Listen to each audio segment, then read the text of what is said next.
Hi, my name is Zachary Graham, and this is my project for English 2211 Business Communications. My project is over business etiquette in Cambodia. I'm going to pan the audience real quick with the video camera.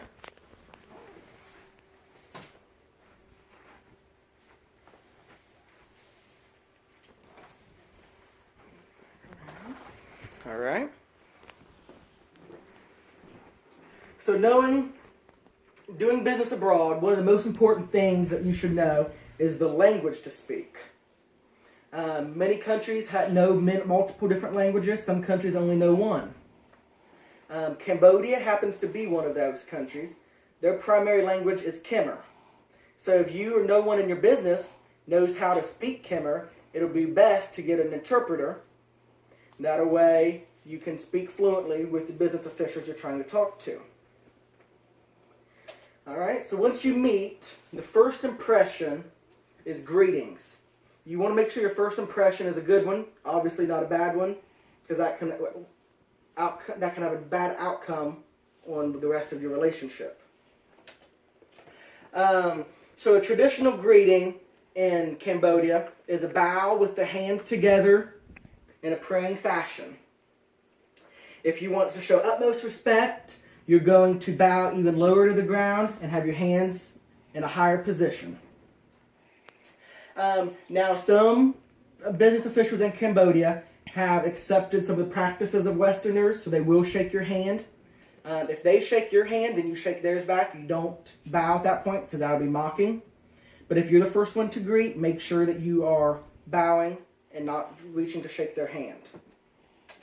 Another important aspect to know within the greeting is if you're talking to a male, you want to make sure you say the word Lok before their full name. And if talking to a female, you're going to say Lok Sray and then their full name. Also, another important piece to know is avoid making too much eye contact. During the greeting, have eye contact, but after that, kind of just look away during communications. After this, the second impression is the attire that you wear, your dress.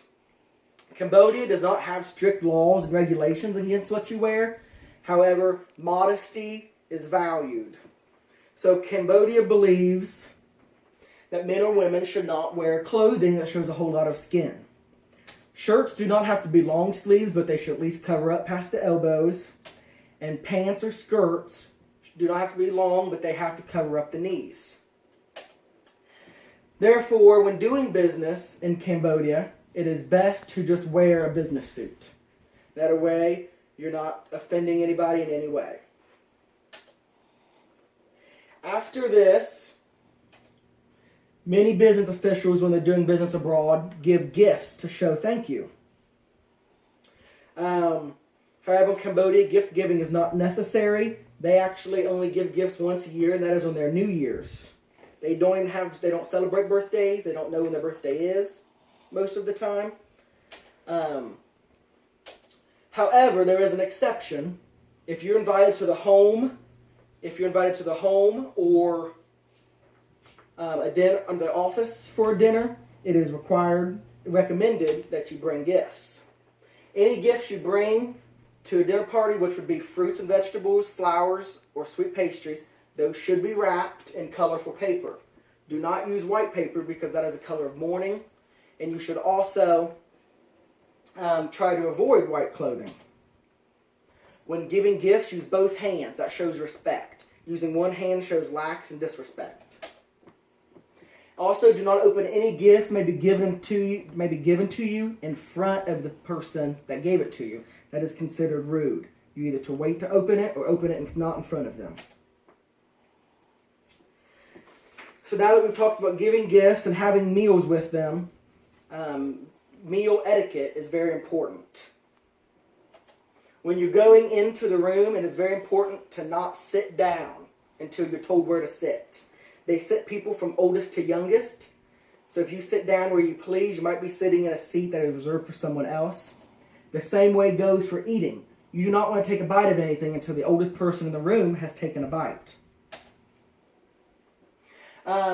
Also, you do not want to talk about business-related materials because at the dinner table, they believe that work should be left at home, left at work, and when they leave, they should be able to enjoy their home life, social life, etc. So do not bring it up unless it's brought by the Cambodians. Also, when conducting business meeting abroad, many countries have their own way. They view time differently. They have secret communication skills that may not be present if you're not familiar with it. And of course, Cambodia has these as well. Therefore, after the initial greeting, understand how to present business cards. They expect you to present it with both hands, not just with one, just like as in giving gifts. Make sure the business card is translated into Khmer and it is facing towards them when handing it to them. Time is not a problem. They will talk about it. They will talk about it until they're ready to go. They prefer ideas to be brought forward in a gentle way. If you're pushy, they are not going to be happy about that. If they're silent, that also means they do not understand something or they do not agree with you. So make sure you are clarifying. So I hope you understand how to do business in Cambodia. And I'm going to pay my audience again here at the end.